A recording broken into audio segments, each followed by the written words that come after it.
Hey everyone, I'm really excited to make this video for you on the how to dominate the reading section on the SAT, right? We're aiming for perfection and I'm going to help you get there.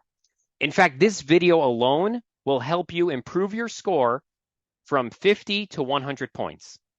And I really do appreciate all the positive comments and I'm really making this video for you.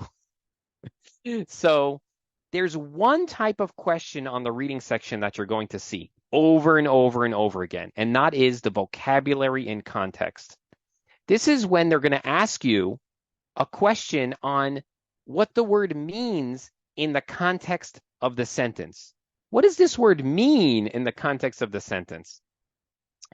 So what we want to do is we want to approach each question from a position of strength, not a position of weakness. I'm going to explain to you exactly how to do it. And by the end of the video, you're going to be a superstar. So in order to approach any reading question on the reading section, you always want to approach the question from a position of strength. You always want to think of an answer in your mind prior to looking at the answer choices. Okay. So for this type of question, we're going to read the sentence and then we need to understand what do they mean when they're trying to use that word.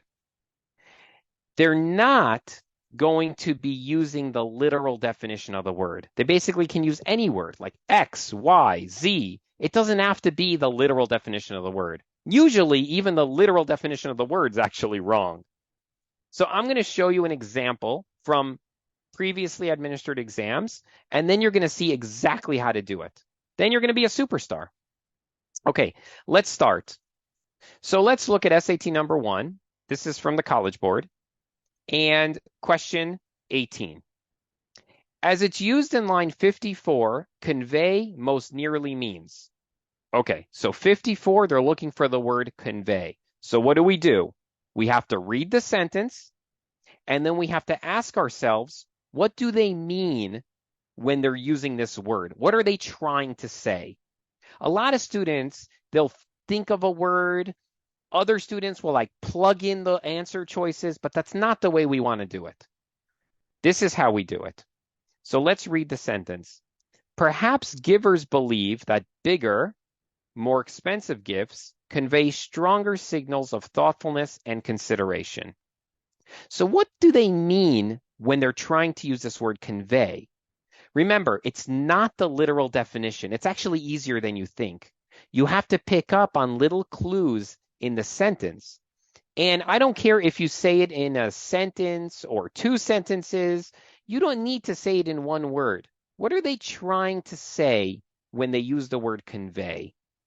So when I read this, okay, perhaps givers believe that bigger, more expensive gifts convey stronger signals of thoughtfulness and consideration. So what do they mean when they use convey? To sort of tell the other person, to transmit something, you're going to send to the other person. So by doing that, you're going to get an understanding of what they're trying to say with this word. Okay, so what does it convey? Stronger signals of thoughtfulness? It sort of sends them or tells the other person or sort of transmits to the other person these feelings, these signals. Okay, so now let's go back to the answer choices. What word do you see here that just pops right out? Communicate, right? Transmits to the other person, communicates to them. Perfect. That's the way to do it. All right, let's move on to another question. As used in line 19, demands most nearly means. Okay, so now let's go to 19 and let's try and understand what they mean when they use the word demands. Within a few decades, these firms may be meeting earthly demands for precious metals, such as platinum and gold, and rare earth elements vital for personal electronics, such as yttrium and lanthanum. Okay, within a few decades, these firms may be meeting earthly demands for precious metals. What do they mean when they're trying to say, what do they mean with this word demands here in this sentence? Remember, we're not looking for the English definition. I want you to come up with a sentence that explains what are they trying to say by using this word. Don't think of the English definition. Just think of the sentence and what they're trying to say when they use this word. Okay.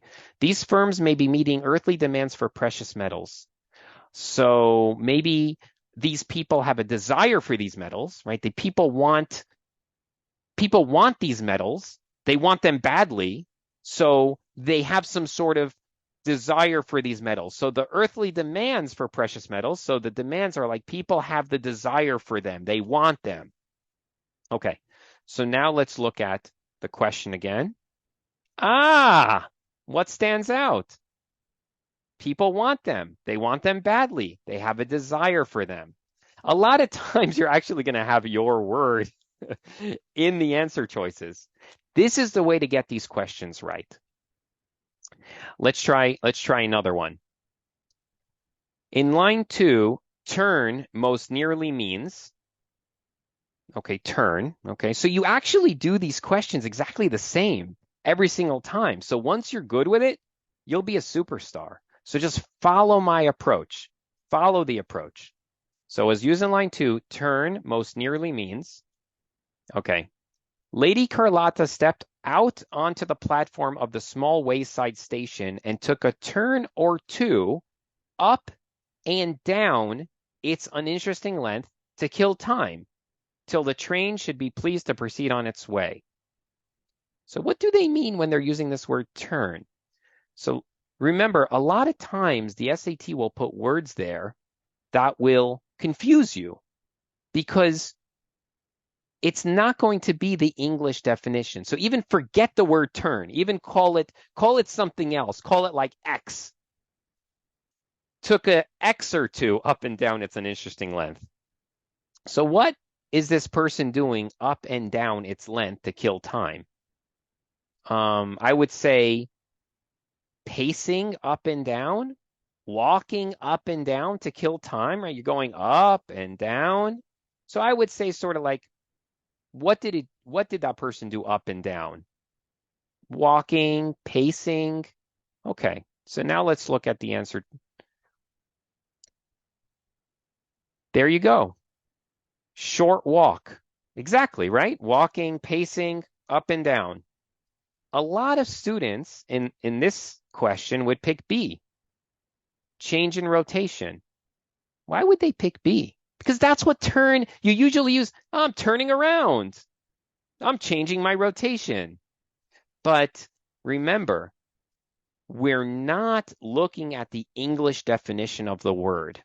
You have to look at the word in the context of the sentence. It's actually easier than you think. Read the sentence and then ask yourself, what do they mean when they're using this word? You don't have to think of one word as an answer. Come up with an idea. Come up with a sentence. Then you're going to be able to translate that into the appropriate answer. Let's do another example. As used in line 61, favor most nearly means, okay, let's look at the word favor. What do they mean by it?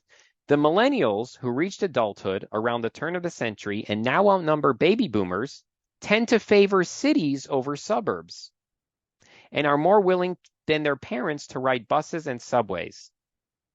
They tend to favor cities over suburbs. Okay, so what do they mean by that? Well, I mean, I would say, I guess they prefer it.